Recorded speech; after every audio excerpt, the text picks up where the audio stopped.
This is Portland Conversations, and I am Jason Allen, and today the conversation rolls on about the upcoming Portland elections.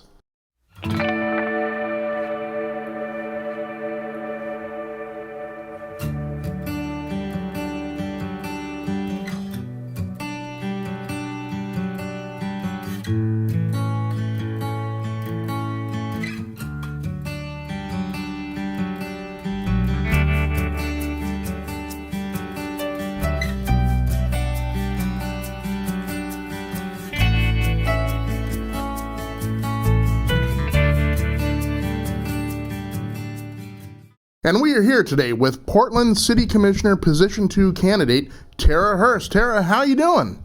I'm doing great. Thanks for having me. Thank you so much for being here. We got a lot of issues to cover in such a short amount of time, so let's get into it. I think today, as we see ourselves going through this COVID crisis, the definite need for strong and compassionate leadership.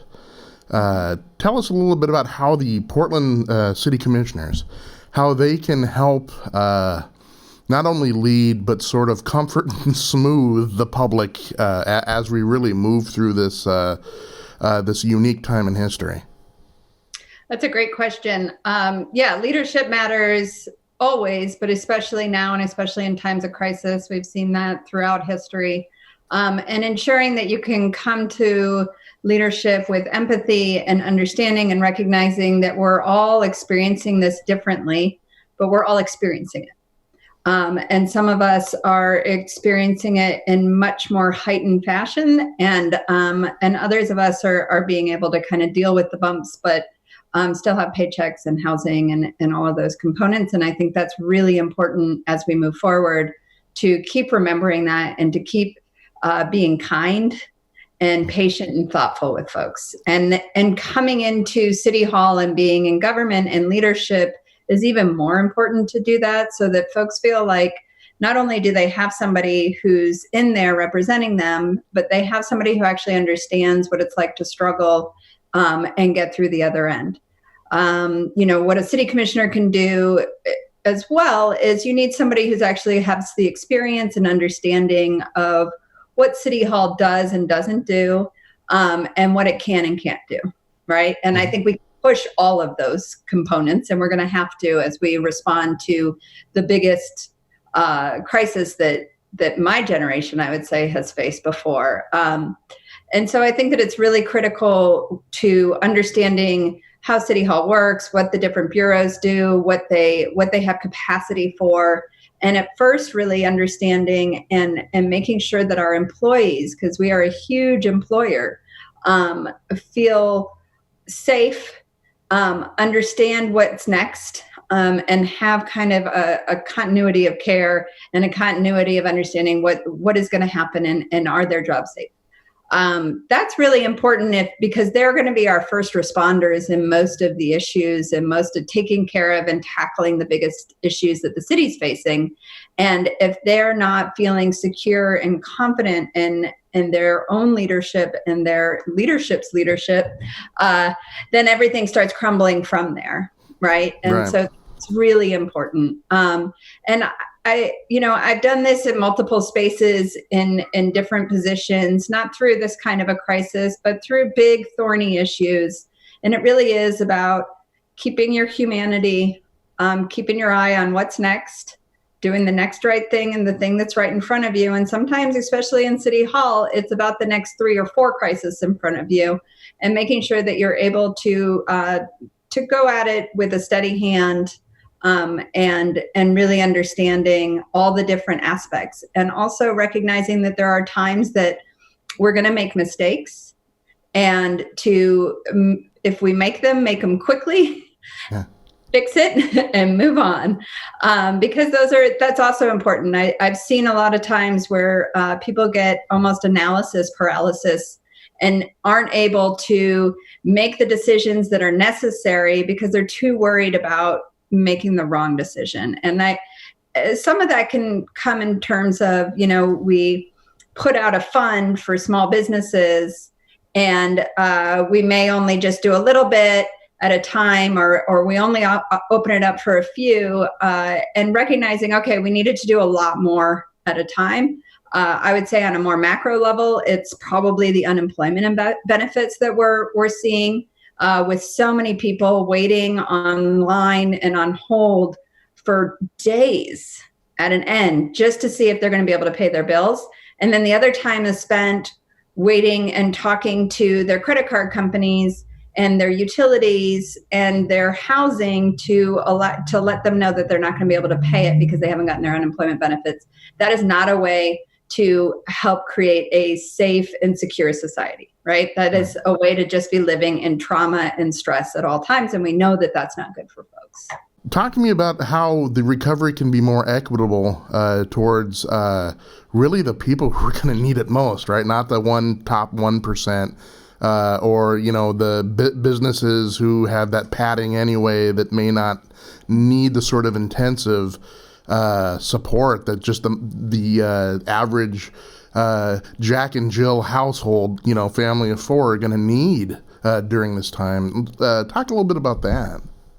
So, I think one of the biggest pieces that we need to keep, and government's not necessarily always great at this, but we need to be flexible and we need to be willing to meet people where they're at. So everybody's going to have different needs, just like we started this conversation by saying that everybody's impacted differently in this issue and through this crisis. And so the recovery is going to be very different for different folks. And so to me, it's about how do we streamline, and this is where the 1% can be helpful, is can they have the resources, both financially and also a lot of the talent and professional resources to help build some of the systems that we're going to need to make sure that that family of four is getting the food that they need, the rent assistance that they need, the utility bills paid, whatever it is that's going to be necessary. And then in the same breath, have the space to be able to go, if their employment ended because a business had to close down, how do we get that business up as fast as possible so they are back hiring folks? And how do we incentivize those small businesses and the medium employers getting their folks back to work as quickly as possible, and really focusing on making sure that our unemployment rates, they are going to be devastating. They already are. How do we get that back up and the trajectory up again?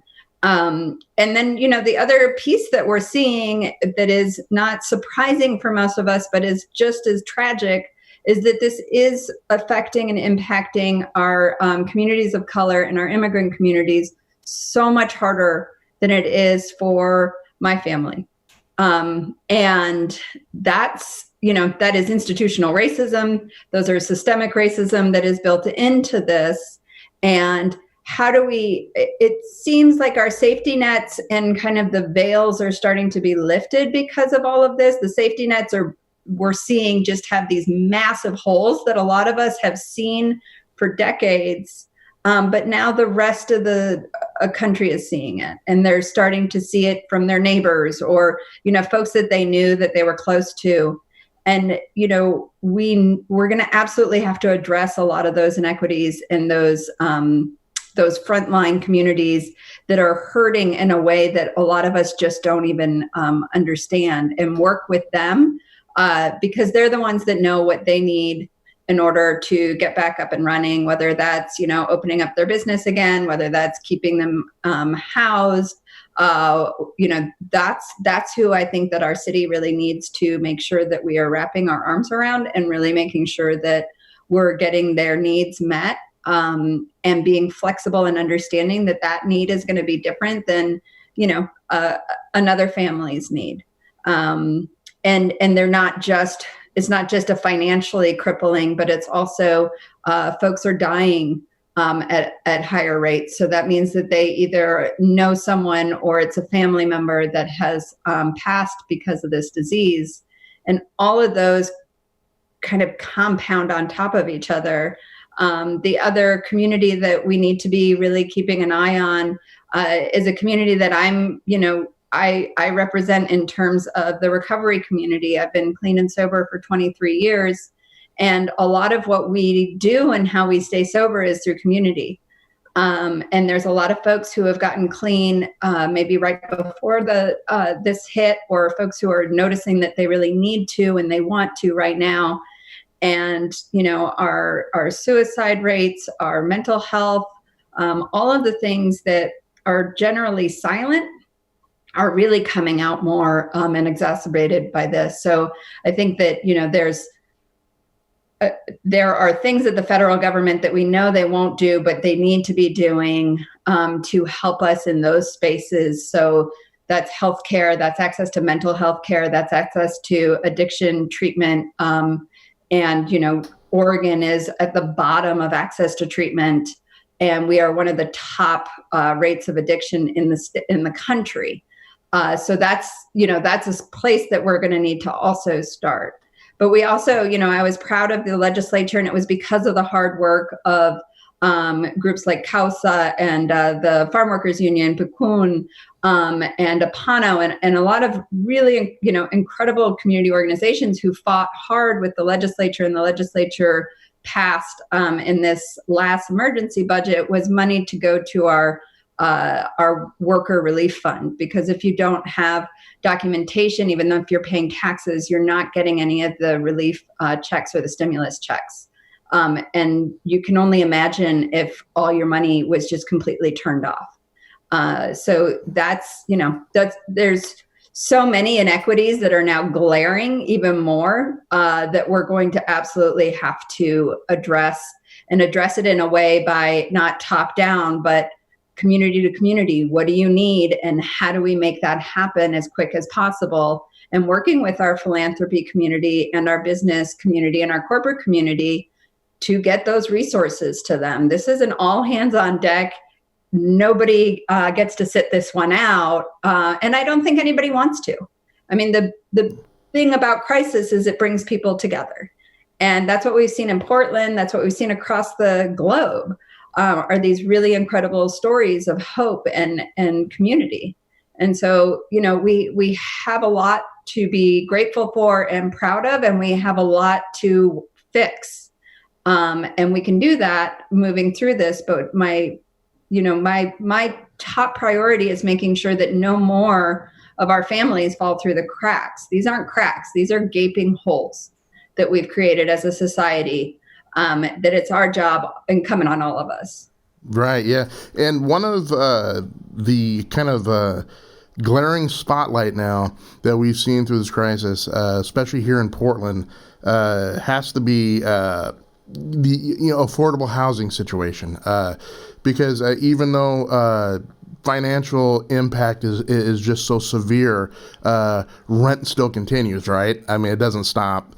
And families are going to find themselves behind the eight ball even more. I mean, if you're paycheck to paycheck before, I can't imagine the sort of stress and what's going to need to get ahead of this. And I'm worried about, the prices of Portland, the housing are skyrocketing as it is. What happens, and what can the city commission do to help keep it at a reachable level for people? So I think there's two things there. One is the immediate. So what can we do to help families now and for the next 6 months or 12 months?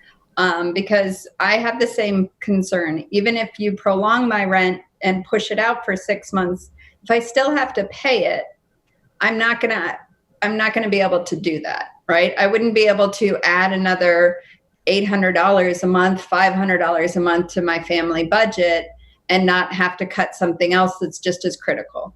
So that's one component. And so I do think that we need to do a moratorium on rents for families and for folks that lost their job.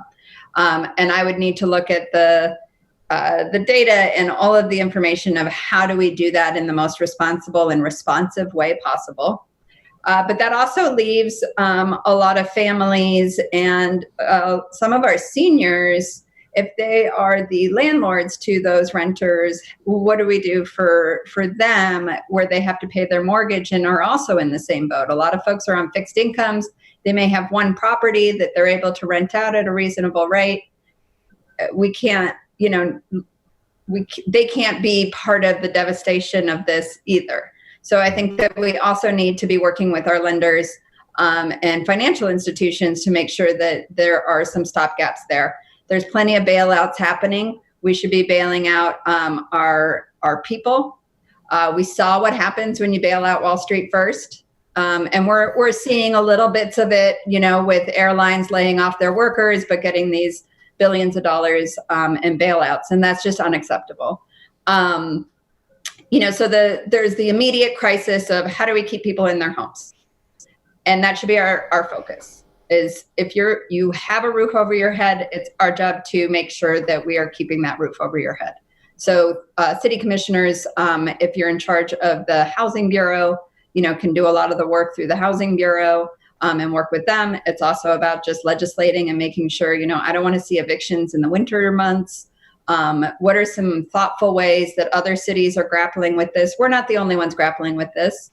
So let's work with our other cities, whether it's on the West Coast or just looking at best practices across the country of who's doing it well and steal their ideas. Right. And take them to Portland, right? And for affordable housing, one of the reasons I'm running is because I've really seen this we don't seem to be treating a lot of the crisis that we're in as crisis, and they are becoming almost like we're on cruise control. And what I mean by that is we're not building enough units. We're not ensuring that enough of them are affordable. We have really smart people working in all of these spaces, and it's just about making sure that you're pushing and pushing and pushing until you hear, okay, that's as far as and fast as we can go with quality or safety or anything else being in jeopardy. We obviously don't want to do that. When I was chief of staff to Mayor Hales and as deputy, that's when we created we declared the housing emergency, and that was exactly to help this issue and alleviate this issue. It was about reducing barriers and red tape, and making sure that, development could happen and affordability could be there. It was also to ensure that, we were running into problems with being able to open up enough shelter beds and safe places to sleep for our most vulnerable Portlanders, the folks that are sleeping on the sidewalks. So those are in place. We still have, the mayor has continued to declare the emergency. We just need to see the same tenacity and push for making sure that these things are happening at a much faster speed, because we're in a crisis. I know it's a long crisis, but it's still a crisis. And that means that you try things. And that goes back to the before. You try things. You do pilot projects. One of the projects that I worked on and pushed right before I left the Mayor Hales' administration, or right before it ended, was the Kenton Women's Village. And that was a really, we kept being told it can't work, it won't happen, we can't do it. And instead of just listening to that and moving to the next project, I pushed and said, well, why not? Let's do it. Let's go find the property. Okay, why not this property? Let's go talk to the neighborhood association. Okay, the neighborhood association said if we do these things, they would be interested. Let's go figure out those things. It's a lot of work, and it takes a lot of political capital. But the Kenton Women's Village is a really great example of one working well. Why haven't we done more?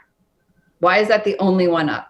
If everybody agrees that it's well run, it's helping women, and it's a model that we could replicate, my first 90 days, I want to put at least 10 out there. So that's the kind of, you got to be willing to push until it's uncomfortable, and then push a little bit more. That's fantastic. Now, when we talked, you mentioned a little bit about the homeless and the homeless situation. Moving forward through this, and in times of crisis, thinking outside the box a little bit, and what can we do? What can you see the city of Portland and the commissioners do to address a problem that may be, because of this crisis, actually become a little bit worse? Oh yeah, it's going to be, I can't imagine it not being a lot worse. Yeah. I mean, part of it is we have to stop anybody from becoming homeless from this crisis. And that's why I'm putting so much emphasis there. Because we already have a chronically homeless population that needs a lot of care and thoughtful recovery for. We also don't want other families or new folks to fall into homelessness where all of a sudden they've been traumatized and are living in that world. They're already probably at the stress if that's their brink of where they're headed.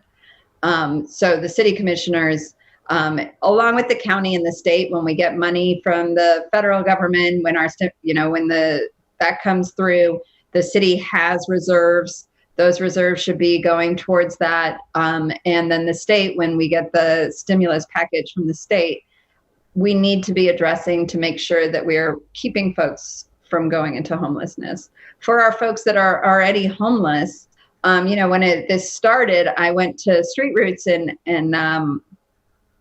volunteered for, Friday morning, filling the pots with coffee as vendors were waiting around the building to pick up their papers. Some of them didn't know that they weren't getting the papers because they weren't able to hand out papers anymore with the health crisis. That's where you see just how vulnerable folks are. There's not access to water to wash their hands. They can't do the things that we take for granted in a lot of our spaces in our daily lives. And the gratitude that I saw from the vendors to Street Roots for handing out $10 to $40 of stipends for their papers was inspiring and heartbreaking, because it showed just how desperate we've allowed people to get. When you hear a Blanchet house saying, we're not going to have enough food, we've never seen this many meals served, and this isn't sustainable, but we're going to do everything we possibly can. It's up to us, and it's up to leadership to make sure that the food is there, that we're listening to our community partners.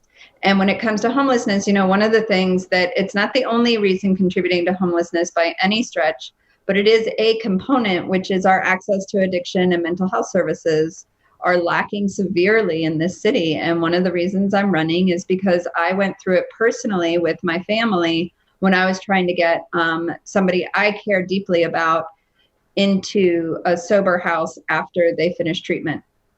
What people don't recognize, if you haven't been through the process or you haven't been through all the services, is there's a continuum of care that really takes years to be able to get to, and not always, it's not guaranteed, to get to some sort of long-term recovery. And we don't have that set up here in Portland. We don't have it in the state.